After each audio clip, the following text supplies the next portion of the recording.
चलो एक और क्वेश्चन की तरफ। बॉयल्स लॉ का एक और क्वेश्चन है। अब it looks like a big question, but कम से कम एमकेट में इस क्वेश्चन के आने के चांसेस बन सकते हैं, क्योंकि बॉयल्स लॉ से रिलेटेड क्वेश्चन है।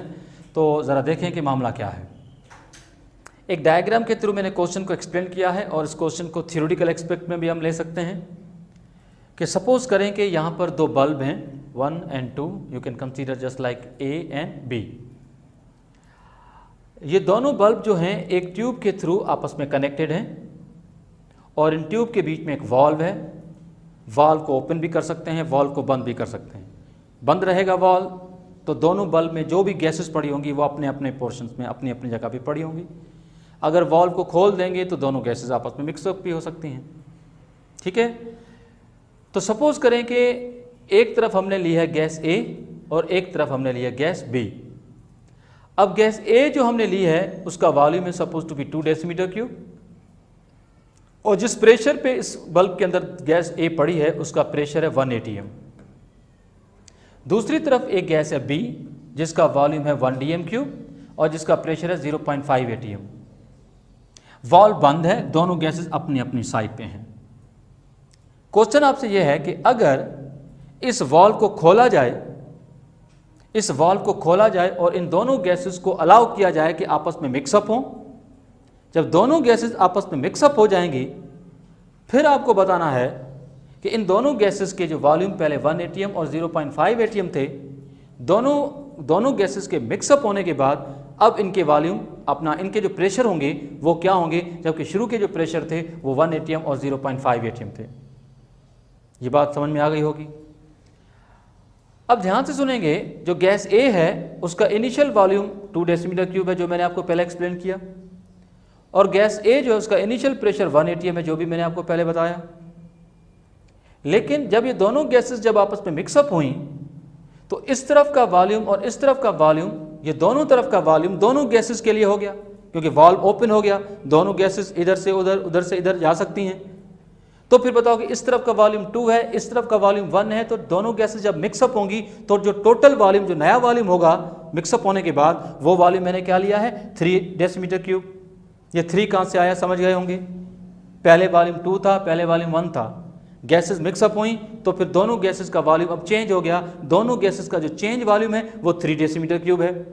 तो मैंने यहाँ पर V2 क्या लिखा है 3 डेसीमीटर क्यूब। ठीक है, और फिर मुझे फाइंड करना है गैस A का प्रेशर मिक्सअप होने के बाद, जो कि P2 है। फार्मूला आप जानते हैं, आप देख सकते हैं क्या लिखा हमने, P1 V1 equals P2 V2। P1 की वैल्यू V2 की वैल्यू P2 हमें फाइंड करना है, जबकि V2 की वैल्यू 3 है। तो इस तरह से हम गैस A जो है उसके प्रेशर को मालूम कर सकते हैं, और हमारा आंसर आया इस केस में 0.66 atm। यही गैस जिसका इनिशियल प्रेशर जो थे 1 atm था, दोनों गैसेस के मिक्सअप होने के बाद गैस A का जो प्रेशर है वो क्या हो गया 0.6। अब आप पूछ सकते हैं कि प्रेशर कम क्यों हुआ। भाई प्रेशर कम इस वजह से हुआ क्योंकि वॉल्यूम बढ़ गया है ना। पहले वॉल्यूम 2 था, अब 3 हो गया है। तो जो भी पहले जो वॉल्यूम था वो अगर बढ़ा है तो फिर प्रेशर डेफिनेटली क्या हुआ होगा, कम हुआ होगा, और वो कम होकर क्या हो गया 0.66 atm।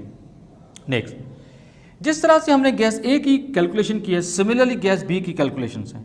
जैसे आप जानते हैं कि गैस A जो थी उसका वॉल्यूम हमने लिया था, अब गैस B का इनिशियल वॉल्यूम 1 dm क्यूब है। आप देख सकते हैं यहाँ पर 1 dm क्यूब।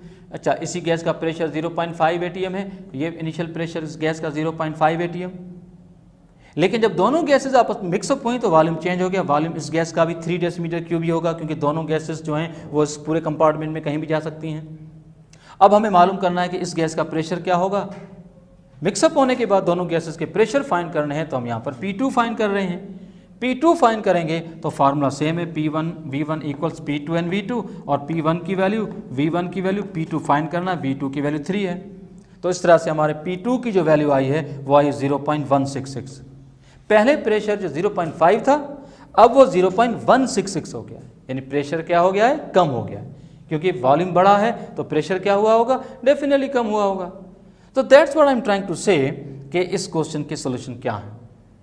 समझ में आ रही बात ये। अच्छा, एग्जैक्टली इससे मिलता जुलता एक क्वेश्चन है, उसका एक सैंपल समझा रहा हूँ। फर्ज कर लेते हैं कि अगर मैं कहूँ कि एक सपोज कर लेते हैं कि सिलेंडर है A और एक सिलेंडर है B, ठीक है, और एक सिलेंडर है C। जिस तरह से मैंने यहाँ पर कंपार्टमेंट ए या कंपार्टमेंट बी या बल्ब ए या बल्ब बी की बात की थी, अब मैं यहाँ पर ए और बी को मैंने अलग अलग लिया हुआ, इनके बीच में कोई कनेक्टिविटी नहीं है। ये हमारा जो तीसरा सिलेंडर है ये है सी।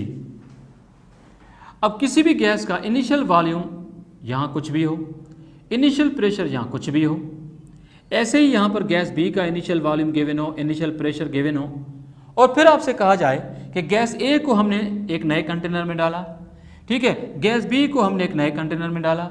जो नया कंटेनर है उसका जो वॉल्यूम है वो समझो कि वो है वी, एक नया वॉल्यूम है, ठीक है, और आपको मालूम करना है कि इन दोनों गैसेस के प्रेशर क्या होंगे, इन दोनों गैसेस के प्रेशर क्या होंगे। तो इस केस में V1 और इसका V1 और इसका V1 जो 1 है, यानी इनिशियल जो वॉल्यूम इन दोनों को प्लस नहीं करेंगे, जैसे हमने यहाँ पर 1 और 2 को प्लस करके यहाँ पर 3 किया था, लेकिन वो बात यहाँ नहीं होगी।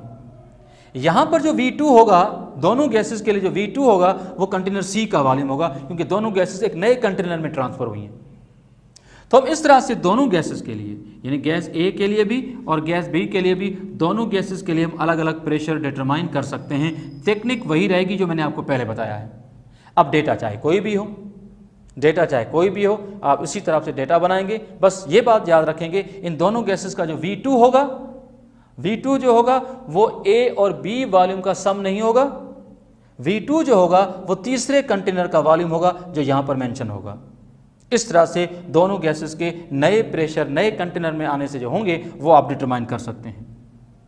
हाँ, आपसे ये भी क्वेश्चन हो सकता है कि दोनों गैसेस को जब नए कंटेनर में डाला गया तो दोनों गैसेस का प्रेशर क्या क्या हुआ, ये भी मालूम करने के लिए पूछा जा सकता है। आपको ये भी क्वेश्चन हो सकता है कि what will be the total pressure inside the new cylinder.